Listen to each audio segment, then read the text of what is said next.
ला compassion Elder care trust देते 60 नंतरच्या व्यक्तींना तो आनंद आणि ती कंपनी। आज त्यांच्यासोबत इथल्या मंडळींशी हितगुज साधूया आणि त्यांचा आनंद द्विगुणित करूया।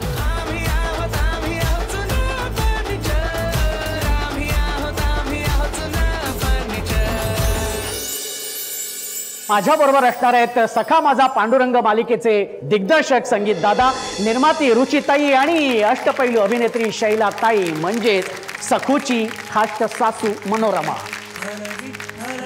मी तिघांचंही अगदी मनापासून स्वागत करतो आणि मला खरंच खूप छान वाटते आज, कारण माझी एक अशी तीव्र इच्छा होती की मी कधीतरी संगीत दादाबरोबर काम करीन, पण त्यांनी मला कधी बोलवलं नाही, पण आज तो आपल्याबरोबर इथे आलेला आहे, मला खरंच खूप आनंद होतोय।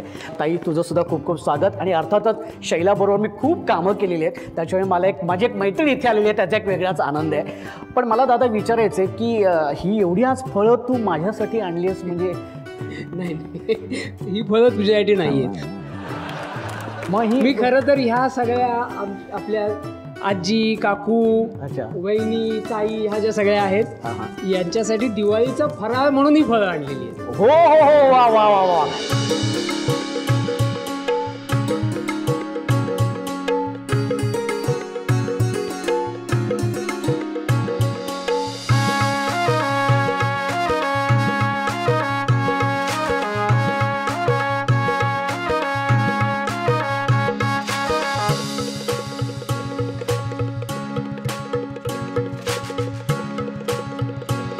पण सगळ्यात आधी संगीत दादाशी मी जरा गप्पा करणार आहे। दादा मला एक विचारायचं आहे की मालिका दिग्दर्शित करत असताना, म्हणजे आता अर्थातच लहान मुलं आहेत, त्यांच्याबरोबर काम करत असताना काय काय चॅलेंजेस येतात आणि ते तू कसे स्वीकारतोस? खूप आनंद असतो खरं तर लहान मुलांबरोबर काम करणं। म्हणजे एक अगदी छोटंसं उदाहरण द्यायचं झालं तर कुंभाराचं जर आपण उदाहरण घेतलं तर त्याला माती जितकी ओली तितकं त्याला घडवताना खूप सोपं जातं। बरोबर, एकदा माती सुकली की पण थोडक्यात तुला त्याची भावना कळली असेल, मला कळलेली लहान मुलं म्हणजे माती ओली असते, त्यामुळे आपण घडवावं तसं ती घडतात खरं तर।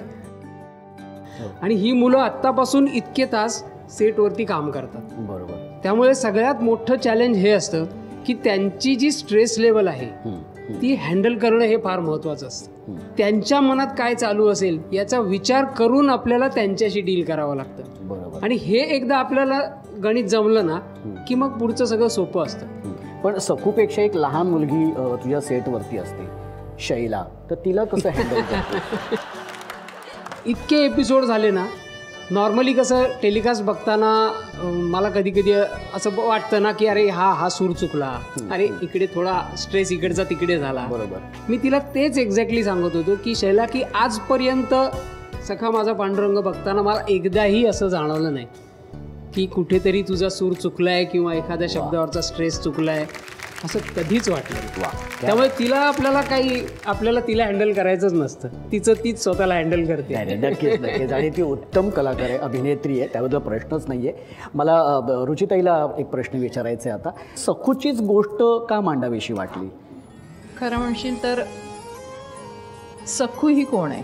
सखू एक छोटी मुलगी आहे, एक सून आहे, बरोबर। आणि ती कोण आहे किंवा काय होती हे लोकांपर्यंत जास्तीत जास्त पोचावं एवढीच यामागची भावना। मी तुला खूप चांगलं ओळखतो, तू अजिबात तुझ्या वैयक्तिक आयुष्यामध्ये तू अजिबात खाष्ट नाही आहेस, पण मग ही जी मनोरमा साकारताना तू काय केलंस, म्हणजे असं तो खाष्टपणा आणण्यासाठी? एकतर अशी व्यक्तिरेखा मी पहिल्यांदा साकारते, मला असं कॅरेक्टर कुणीच दिलं नाही करायला, नेगेटिव्ह कॅरेक्टर जे मला करायला मिळतंय, पण वेगळे असे काही काय म्हणतात मेहनत घेते किंवा काही असं बघणं असं काही नाही। लेखकच आमचे इतके उत्तम सीन लिहून देतात, ते फक्त मनापासून वाचते आणि ठरवते हे असं करायचं। तर आता इतकी वर्ष आपण काम केल्यानंतर आपल्याला तेवढंसं कळतं, पण खास अशी मेहनत खरंच काही मी घेतलेली नाहीये। वा, खूप छान वाटलं, तिघांची बोलून मजा आली। या गप्पा आपल्या अशाच चालू राहणार आहेत तुमच्याबरोबर, पण आपल्या भागामध्ये आपण काही खेळ घेत असतो, तर आज आपण आपल्या आजींसोबत काही आपण खेळ खेळणार आहोत आणि त्या खेळांमध्ये माझ्याबरोबर हे 3 पाहुणे हे सुद्धा सहभागी होणार आहेत। पण खेळ सुरू करण्या अगोदर माझ्या या सगळ्या ज्या आजी आहेत ना, तर त्यांचे आपण 3 संघ करणार आहोत आणि जो जिंकेल तो संघ असणार आहे माझा। एक मिनिट, वेळेत खेळ सुरू करायचा आणि वेळेत खेळ संपवायचा. आज्या सगळ्या थकल्यात, त्यांना घरी जायचंय. कळलं? गे. पांडुरंगा लवकर ये रे बाबा. या लवकर खेळायला सुरुवात करूया. आणि आपण आपल्या पहिल्या खेळाला सुरुवात करणार आहोत. आणि तुम्ही बघता येते आपले 3 संघ तयार झालेले आहेत. हा जो माझ्या उजव्या हाताला जो संघ आहे 4 आजींचा, तो आहे मनोरमाताईंचा. हा, आणि हा जो ह्या ज्या 4 आजी आहेत त्यांचा संघ आहे संगीत दादा संघ. एकदा जोरदार टाळ्या झाल्या पाहिजेत. आणि डाव्या हाताला ज्या माझ्या 4 आजी बसल्या आहेत त्यांचा संघ आहे रुचिताई संघ. एकदा जोरदार टाळ्या. आणि आता बघूया कुठला संघ विजेता होतोय. त्यासाठी आपला हा पहिला खेळ आहे, ज्या खेळाचं नाव आहे फू फू फुगा आणि माझ्याचकडे बघा. फू फू फुगा आणि माझ्याकडेच बघा. मनोरमाताई खेळाचं नाव काय आपल्या एकदा होऊन जाऊ दे सगळं. फू फू फुगा आणि माझ्याकडेच बघा हे आपल्या खेळाचं नाव आहे. आपली एक टीम आहे, आपल्याला जिंकायचं आहे. ज्या पद्धतीने आधी मनोरमाताईंनी जे सांगितलं आपली टीम आहे, आपल्याला जिंकायचं आहे, जवळजवळ सखूला काहीतरी सांगते असंच वाटलं मला ते. हां ठीक आहे. आता हा खेळ काय तो तुम्हाला मी सांगतो. खेळ असा आहे की एक फुगा असणार आहे.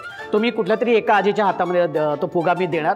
संगीत सुरू होईल आणि संगीत सुरू झाल्यानंतर तो फुगा बाजूला जी आजी आहे तिच्याकडे तो पास करायचा आहे.